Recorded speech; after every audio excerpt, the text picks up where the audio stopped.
เพราะมันกินมันจะท้องปลาค่าอะไรค่าสามพัน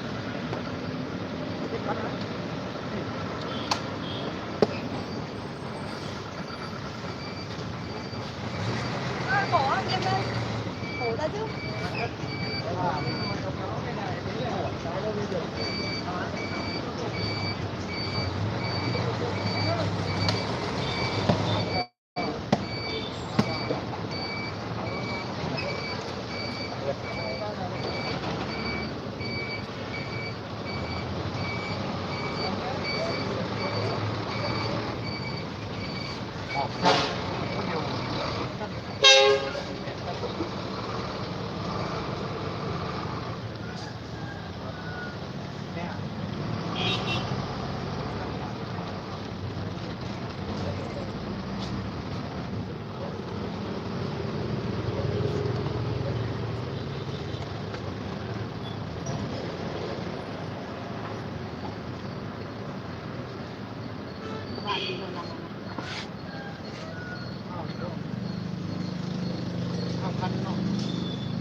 ข้าวบ้านเฮาเนี่ยแซ่บนะ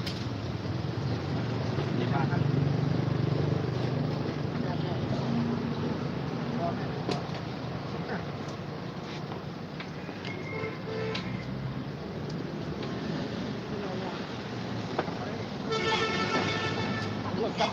เขาจะมันจะมาจับ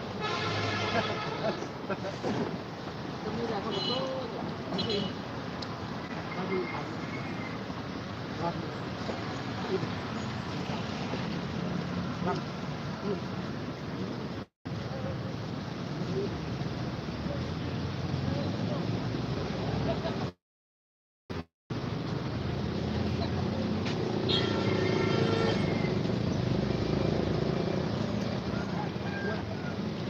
นี่เราเข้าที่นี่เมื่อนอนกับนอนไป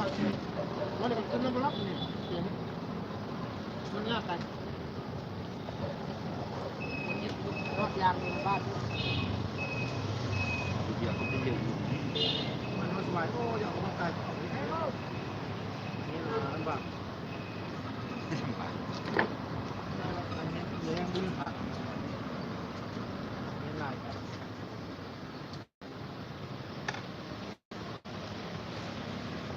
มันเป็น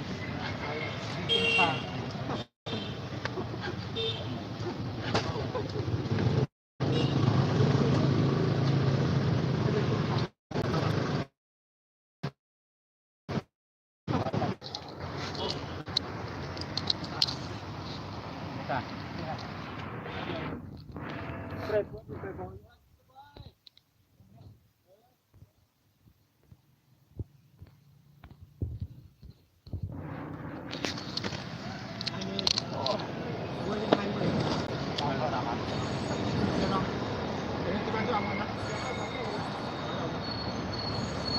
แม่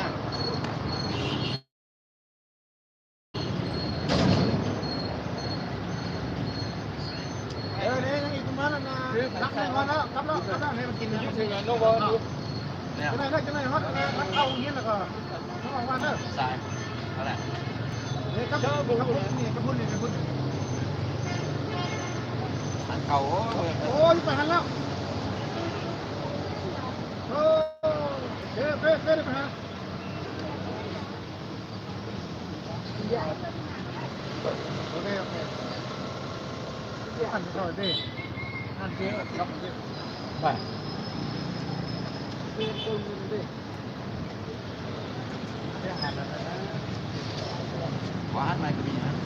หันเดินครับแค่ตัวอีกหันเบิร์ดซ้ำเลยอ่ะเราจะไปอ่ะตัดสายสายตัดสาย ลง